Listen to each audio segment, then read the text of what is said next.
Good morning everyone, welcome back to my new blog. Anamika Pachauri में आप सभी का स्वागत है। तो देखिए दोस्तों, वाईटी जैसे ही मैं खोलती हूँ तो मुझे नई नई वीडियोस, नई नई चीज़ें सामने आ रही हैं, मेरे देखने को मिलती हैं।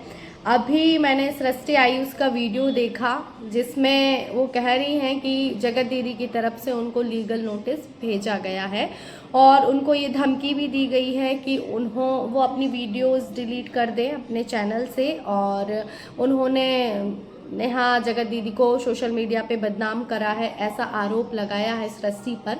तो यहाँ पर सचिन और मनीषा को खुश देखकर जगत दीदी इतनी बुरी तरीके से बौखलाई हुई है ना, उनसे बर्दाश्त नहीं हो पा रहा है कि सचिन मनीषा अपनी लाइफ में मूव ऑन कर रहे हैं और वो खुश रहने की कोशिश कर रहे हैं, वो एक हो गए हैं, उनकी शादी होने वाली है। तो ये जगत दीदी से देखा नहीं जा रहा है। और साथ ही साथ जिन क्रिएटर्स से जगत दीदी ने सचिन और मनीषा की बुराई करवा दी थी, उन्हीं क्रिएटर्स को सचिन के घर देखकर वो आग बबूला हो गई हैं कि भाई मुझे नहीं बुलाया, इन लोगों को बुला लिया गया, ये एक हो गए हैं, ऐसे कैसे, ये तो मैं होने ही नहीं दे सकती। तो बस इसी का बदला वो एक एक करके सबसे निकाल रही हैं, चाहे वो सरिता जेठूलाल जी हो या वो सृष्टि हो या वो स्वाति और अंकुश हो, कोई भी हो, वो धीरे धीरे देखिए सभी को नोटिस भेजेगी। वो ये चाह ही नहीं रही है, क्योंकि वो ये चाहती थी कि जगत भैया सिर्फ उन्हीं के साथ रहे, उसी की बात माने और उसी की प्रोग्रेस करें। तो यहाँ से बात नहीं बनी तो वो यहाँ से अपना बदला निकाल रही कि जो भी सचिन मनीषा के घर गया है पूजन में, वो सभी उस क्रिएटर्स जगत दीदी की आंखों में खटक रहे हैं।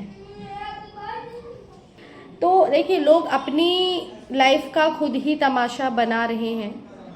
नए नए सबूत, नई नई चीज़ें, नई नई रिकॉर्डिंग, जैसे जैसे मामला शांत होने को आता है फिर कुछ ना कुछ ऐसा हो जाता है कि वो कंट्रोवर्सी और बढ़ती चली जा रही है। जहाँ अभी कल नेहा ने लाइव में आके कहा था कि मुझे अब चीज़ें ख़त्म करनी है, मुझे कोई बात आगे नहीं बढ़ानी है, मुझे किसी के खिलाफ कोई सबूत भी नहीं दिखाने हैं, मुझे ज़ीरो से स्टार्ट करना है। तो भाई अब ये सब क्या है? अगर आप चीज़ों को ख़त्म करना चाहती हैं तो आप सभी लोगों को, क्रिएटर्स को जो आपके खिलाफ बोले हैं, खड़े हुए हैं, आप उनको लीगल नोटिस क्यों भेज रही हैं? इससे तो और भी चीज़ें बिगड़ेंगी और भी बात आगे बढ़ेगी। हो सकता है कि नेहा तिवारी गेम खेल रही हैं, जगत दीदी का डबल फेस है, जैसा सृष्टि ने बोला भी है अपनी वीडियो में कि वो डबल फेस लेडी हैं। वो सामने कुछ और होती हैं और पीठ पीछे कुछ और होती हैं। तो वो पब्लिक के सामने उनका जो रियल चेहरा है वो नहीं आ पा रहा है। और एक बात सृष्टि ने ये कही थी कि आप रोकर लोगों को बेवकूफ़ बना सकती हैं, उनको अपनी तरफ कर सकती हैं, ऑडियंस को, लेकिन 4 साल बाद फिर से आपका ये चेहरा सामने आएगा। और वो बर्दाश्त नहीं कर पा रही है कि इतने लोग उसके सामने खड़े हो गए, उसके खिलाफ बोले और एक के बाद उसका जो प्रूफ आया। और आप क्यों मामला शांत करना चाहती हैं? वैसे तो आप बहुत बड़ी बड़ी बातें कर रही थी ना कि मेरे पास सारे सबूत हैं और मुझे बदनाम करने की कोशिश की जा रही है, मैं सबका कट्टा चिट्ठा खोल दूंगी। तो आज आप क्यों शांत हैं? आप क्यों मामले को शांत करना चाहती हैं? क्यों चीज़ों को ख़त्म करना चाहती हैं? सिर्फ इसलिए कि आपके पास कोई सबूत नहीं है, लेकिन जो लोग आपके खिलाफ खड़े हुए हैं, जो लोग आके बोल रहे हैं, उनके पास सारे सबूत हैं और उन्होंने सारी बातें बताई हैं। और पता नहीं उन लोगों के पास कितने सारे सबूत होंगे जो आप नहीं चाहती कि वो सामने आए, इसलिए आप उन्हें रोकने की कोशिश कर रही हैं। सृष्टि ने यह भी बोला है कि आप मुझे कितनी भी रोकने की कोशिश कर ले, जैसे आपने पहले किया था, लेकिन अब मैं नहीं रुकूंगी, आपकी धमकियों से वो नहीं डरेगी। और इनफैक्ट कोई भी नहीं डर रहा है। हर क्रिएटर्स जिन्होंने इनके खिलाफ बोला है, इन्होंने सभी को कॉल्स करवाए हैं, धमकी भरे कि वीडियो डिलीट करो और आप मुझे बदनाम करने की कोशिश की जा रही है, लीगल नोटिस भेजे जा रहे हैं, फ़ोन कॉल्स करवाए जा रहे हैं कि भाई आप यहीं रुक जाइए, और ये पहले भी कर चुकी हैं। तो अब इनकी धमकियों से किसी को कोई फ़र्क नहीं पड़ रहा है, कोई नहीं डर रहा है। और लोगों का कहना है कि आपको जो बन सके आप करो, वो सच्चाई सामने लाएंगे, जो कि आप नहीं चाहती हैं कि सच्चाई सामने आए। और सही तो बोला सृष्टि आई, उसने क्या गलत किया उस 24 साल की लड़की का साथ देकर, मनीषा का।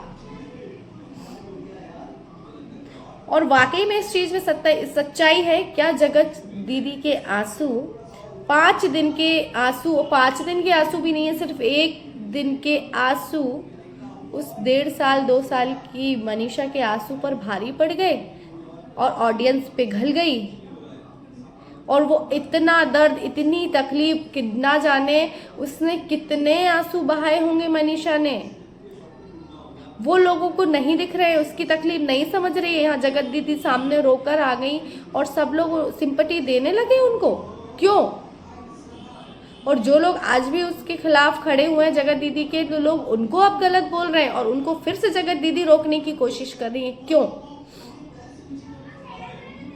पता नहीं, ना जाने और क्या क्या होगा, कौन कौन सी चीज़ों का खुलासा होगा और कैसी कैसी बातें सामने आएंगी और जगत दीदी की और क्या बातें सामने आने को है, जो कुछ चल रहा है। क्योंकि लोग शांत हो रहे हैं, क्योंकि अब जो लोग हैं वो नहीं बोल रहे हैं। अब सारा जो रिएक्शन हो रहा है वो जगत दीदी की तरफ से हो रहा है, कॉल्स करवाना, रिकॉर्डिंग भेजना या लीगल नोटिस करवाना। तो लोग यार ऑब्वियसली बोलेंगे, सामने लाएंगे ना ये चीज, क्यों नहीं लाएंगे? अगर आप इस मामले को ख़त्म करना चाहती हैं तो आप ये सारी चीज़ें बंद कर दीजिए ना, क्योंकि बाकी लोग रुक चुके हैं। अब कोई आपके खिलाफ नहीं बोल रहा है। लोगों को जो बोलना था, जो वो आज से 2 साल पहले नहीं बोल पाए, उन्होंने अपने दिल की बात रखी है। उसके बाद उन्होंने कुछ भी आपके लिए नहीं बोला है, और वो भी उन्होंने कुछ गलत नहीं बोला था। जो कुछ बोला था सामने ही बोला था, सच बोला था। आपका सच्चा जो असली चेहरा है वो सामने लेकर आए थे। तो भाई मुझे तो नहीं लग रहा है कि जगत दीदी की तरफ से मामला शांत करने की कोशिश की जा रही है, क्योंकि वो शांत तो नहीं बैठेगी लेडी, है ना। क्योंकि जैसा सभी लोगों ने बताया है कि वो टेढ़ी चोटी का जोर लगा देती है कि मैं हूं तो मैं ही हूं। तो वहां ये सोच रही है कि मैं पूरी तरीके से खत्म हो चुकी हूं, तो अब मैं शांत नहीं बैठूंगी। जिन लोगों ने मुझे मेरे प्रूफ रख के मुझे गलत बोला है, उनको मैं नहीं छोड़ूंगी। तो मैडम ऐसा नहीं होगा। आपकी सच्चाई जो सामने आ गई है, आप कितना भी किसी को परेशान कर ले, वो आपकी गलती कभी छुपेगी नहीं। और मैं सभी से कहना चाहती हूँ भाई, अगर आप मामला शांत करना चाहते हैं तो प्लीज़ आप यहीं स्टॉप हो जाइए, जगत दीदी भी और बाकी लोग भी, तो मामला यहीं ख़त्म हो जाएगा। वरना सभी लोग अपनी अपनी लाइफ का तमाशा बनाते रहिए और रिएक्शन वाले रिएक्शन देते रहेंगे, और जो लोग मज़े लेना चाहते हैं वो अपने अपने मज़े लेते रहेंगे।